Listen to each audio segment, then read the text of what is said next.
se odločili, da vas najprej pričakamo tukaj v konkursu, potem se pa preselimo še na smučišče, da boste vsi skupaj doživeli že majčkan zimske idile. Mi smo jo že, vi pa jo boste danes.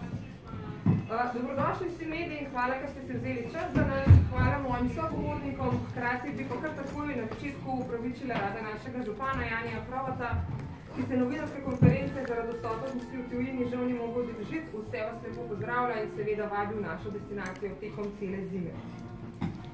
Kranjska Gora se lahko v letu 2017 pohvali z dvema prestižnima nagradama in sicer izbrani smo bili kot najdestinacija 2017 v Sloveniji po izboru revije Finance. Lovni plenek pa nas je nagradil z izborom med top 10 destinacij za leto 2018 v sklopu regije Julijske Alpe. Seveda je to plod truda vseh revij destinacij, ne nazadnje tudi vas medijev, ki pozitivno poročate v naših krajih. Zato bi se vam v tem trenutku rada tudi zahvalila v imenu celotne ekipe Turizma Kranjska Gora in tudi občine Kranjska Gora. Kot vsako zimo do zdaj si bomo tudi letošnjo trudili, da bi za goste pripravili čim več novosti, kulturnih, športnih in kulinaričnih dogodkov, zaradi katerih se ljudje radi vračajo v Kranjsko Goro in pa vse okoliške vasi. Več o dogodkih v letošnji zimi nam bo predstavil direktor turizma Blaž Veber, jaz pa vam bom naštela le tiste najpomembnejše. Že v petek vas vabimo na ognjeni spektakel Prihod parkanov treh dežel Podporjev. Manjkale ne bodo žive jaslice v Mojstrani, december bo obarvan zelo praznično s poudarkom na alpski vasici, januarja pripravljamo dve novosti, od teh več verjetno Blaž.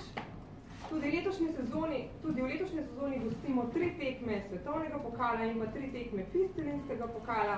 Pripravljamo tudi 3. Grubi memorial, igrali bomo odbojko na snegu, še mnogo drugih zanimivih prireditev, ki jih je vredno obiskati. Blaž, beseda je tvoja. Lep dober dan želim vsem, ki ste prišli danes res v lepo Kranjsko Goro. Že kar zimsko vzdušje nas je pričakalo. In mislim, da je to lepa popotnica za zimo, kjer je v bistvu pred vrati. Dobrodošli še enkrat v tem, bom rekel, kar prijetnem domačem okolju. Nikoli še nismo bili tukaj, pa se mi zdi, da je zelo fajn prostor tak, prijeten domač. Kakršna je v bistvu tudi Kranjska Gora se trudi, da bi bila. Lahko rečem, tako kot je rekla tudi že Nina, mi smo nekako šele zaključili poletno sezono, pred nami že zimska sezona, časa za pripravo je bolj malo, zato smo kar aktivni na vseh področjih. In tudi glede na to, da smo bili letos izbrani kot Best Travel Destination za leto 2018 po izboru Lovni Planeta, mi se dogovorili o tem, da se občina Kranjska Gora oziroma vse vasi pod Triglavom res trudijo in pa svojo energijo, kadre in pa vse, kar priteče k temu, forsirajo oziroma delajo na temu, da se naša turistična ponudba, čeprav z ne velikimi finančnimi vložki napram konkurenčnim destinacijam iz leta v leto izboljšuje, je pa za obiskovalce v bistvu privlačna preko celega leta. Lahko rečem, da se trudimo, da bi bilo zaznanih čim manj viškov sezon, ampak da bi bila nekako decentralizacija oziroma desezonalizacija turističnega obiska v kraju 365 dni v letu. In moram reči, da sem izredno vesel, da se je tudi vas novinarjev danes toliko odzval pred samo pričetkom delovanja žičničarskih naprav in pa drugih ponudnikov, ki se trudijo, da občina Kranjska Gora ponuja v zimskem času neke aktivne in pa zanimive dejavnosti. Lahko rečem, da brez medijske podpore, ki jo turistične destinacije res nujno potrebujemo, je v bistvu zelo težko karkoli delati. In mogoče ne paše v sam kontekst tega, ampak lahko rečem, da vsi sami vemo, kakšen delež v BDP-ju v slovenskem gospodarstvu predstavlja turizem. In me izredno veseli, da se je tudi poročanje novinarjev v zadnjih letih spremenilo, da v bistvu te gospodarske dejavnosti dajo neko podporo, motiv in pa zagon, in pa da ne iščejo vedno samo tistih stvari, ki bi bile za bralce oziroma obiskovalce vaših spletnih strani šokantne in tako naprej. ker mi kot destinacija, kot podjetja, kot gospodarstvo ogromno vlagamo v promocijo in vsako tako izvenserijsko poročanje, ki je v bistvu nekredibilno, nam dela res dejansko škodo. In tukaj lahko rečem, da se je tudi ta kodeks obnašanja novinarjev na splošno v Sloveniji iz leta v leto izboljšuje in nenazadnje to pomaga tudi nam. Zdaj pa, da ne preveč zašel z rdeče niti, zakaj smo se v bistvu povabili v Kranjsko Goro, predvsem zato, da povemo, da smo pripravljeni in da jo bomo zagnali. Kdaj točno, potem povedala Klavdija in pa Jure, ki sta bolj vpeta v samo infrastrukturo, ki je potrebna, da se zimsko-smučarsko središče Kranjska Gora zavrti čim prej. Mislim, da so obeti zelo dobri. Mi smo se pa potrudili, da bodo vsi v bistvu naši obiskovalci v času zimske sezone, ki začnemo že ta konec tedna z največjim spektaklom Partijem 3 dežel. Končujemo pa potem nekako po koncu svetovnega pokala v Planici, da bodo obiskovalci v bistvu vsak vikend, vsak teden vedno bodo v kateremkoli kraju v naši občini bili v bistvu motivirani, da pridejo ne samo zaradi samega preživljanja prostega časa v naravi, ampak tudi zaradi kulturnih in pa drugih dogodkov, ki jih pripravljamo. Letošnji adventni čas se mi zdi zelo vključen in pa zelo pomemben. Zavedati se moramo, da Kranjska Gora tam nekako 20. decembra ni ne vem kako interesantna, če mislnega. Zato smo se letos odločili, da naš adventni sejem razširimo in ponudimo našim obiskovalcem v bistvu nekaj več, tako da smo naredili zdaj lokacije na 3 mestih. Klasično alpsko vasico smo v bistvu podaljšali skozi celo Kranjsko Goro, naredili smo še 2 nova prizorišča z, bom rekel, zelo bogatnim kulturnemu in pa glasbenemu programom, pa vse skupaj zapakirali v eno celovito adventno dogajanje, tako s prižigom adventnih sveč kot odpiranjem koledarja in tako naprej.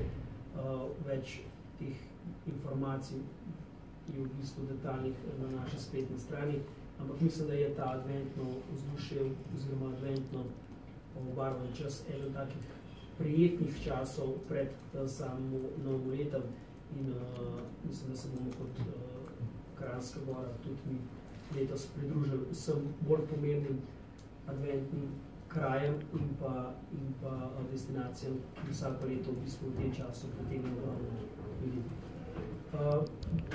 Poleg teh klasičnih, pa bi mogoče potem v nadaljevanju omenil triggerjev, ki Kranjska Gora ima, to se pravi tekmo za svetovni pokal v alpskem smučanju, za pokal Vitranc in pa Planice, ki sta res naša glavna dogodka. Tukaj vidite, da se trudimo delati tudi dogodke, ki so novi, ki bodo privabili nove ciljne publike. In en od takih, ki bi jih rad omenil prav ledena trofeja, letos skupaj za Hokejsko zvezo Slovenijo pred samimi olimpijskimi igrami, kjer želimo izpostaviti tudi hokej kot nek šport, ki ga je možno igrati tudi v naši dolini na naravnih vodah, jezerih. Imamo 2 taka naravna drsališča, poleg umetnih. Bomo pripravili dogodek, kjer bo v bistvu jasno mogoč pogledati kar nekaj dobrih hokejskih tekem, kjer jim se bodo pridružili tudi profesionalne ekipe. Vse skupaj bomo pa začinili še z neko dodatno ponudbo, ki bo vezana na hokejsko šolo, pa potem na otroško animacijo, to se pravi vožnjo z snežnimi vpregami, šolo teka na smučeh in pa tako naprej. Se mi zdi en tak lep dogodek, ki je pač, tako sem rekel, pokrit tudi strani Hokejske zveze Slovenije in pa predstavitve naše hokejske reprezentance, ki bo letos nas predstavljala na največjem športnem dogodku v olimpijskih igrah v Južni Koreji. Poleg tega pa en teden prej, to se pravi med 20. in 21. še en svetovni pokal, ki prihaja v Kranjsko Goro, tek na smučeh, ga gosti sicer Planica, ampak smo želeli vso to dogajanje preseliti tudi v sam center Kranjske Gore in bomo skupaj z organizacijskim komitejem, organizatorjem pokala za tek na smučeh organizirali tudi nočni šprint skozi Kranjsko Goro, neka taka novost, ki se mi zdi, da bo tudi zelo atraktivna. Potem pa s takim prireditvam nekako nadaljujemo prek cele zimske sezone.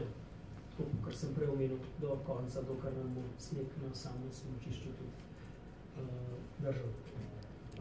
Poleg samih prireditev bomo v Kranjski Gori za same obiskovalce organizirali tudi kar nekaj drugih možnosti animacije, predvsem bi rad tukaj poudaril kulinarično pot, ki v skupaj s turističnim gospodarstvom kar uspešno nadgrajujemo in organiziramo ponovno od letos od 15. decembra dalje. Poleg tega, da smo se povezali z smučarskim avtobusom, lahko rečem, da bomo letos poleg umetnega zasneževanja v Planici za teh na smučeh umetno zasneževali tudi tekaški poligon v Ponci. Če bo pa vremenske razmere omogočile, bomo pa ponovno na lokacijah Radovna, Mojstrana in pa Gosma tudi odprli urejene tekaške proge. Tek na smučeh nam je eden od glavnih smučarskih oziroma zimskih dejavnosti, ki se mi zdijo, da jih razvijamo in kjer jim dajemo tudi v letošnjem letu pač neko posebno težo. Zdaj v vseh ostalih stvarih mogoče kasneje na kakšno vprašanje tudi odgovoril. Mi smo se v Turizmu Kranjska Gora trudili v tem času narediti kar nekaj novosti, predvsem kar se tiče samega oglaševanja oziroma promocije same destinacije. Sami veste, da želimo biti ena od vodilnih destinacij v Sloveniji, ki svojo promocijo vrši preko digitalnih mrežij oziroma sistemov. Socialni mediji so tisti, ki nam v bistvu omogočijo kar velike dosege in kot Kranjska Gora smo tudi eni prvih, ki smo v letošnjem letu izbrali ambasadorje Kranjsko Goro tudi zastopajo. Izbrali smo jih med športniki, ki v našem kraju dejansko so. Osredotočili smo se na tekmovalce, teka na smučih, skakalce in pa smučarje. Želimo pa, da v bistvu vsi, ki Kranjsko Goro obiskujejo, tudi nekako predstavljajo. Zato smo na naši spletni strani ravno včeraj implementirali tudi slike, ki jih obiskovalci Kranjske Gore naredijo in jih v bistvu izpostavljamo na naši vstopni spletni strani. Tako da imamo potem nekako promotorje Kranjske Gore, da nismo to samo mi, ampak da so v bistvu obiskovalci, ki Kranjsko Goro obiskujejo, mislim, da dajo tudi oni temu dosti večjo težo in pa kredibilnost. Tako da to je mogoče tudi na hitro z moje strani, vse, da ne bom predolg. Tukaj smo verjetno tudi zaradi tega, da bomo potem še na sneg domečkom potipati, pa bi dal še malo sogovorcem besedi.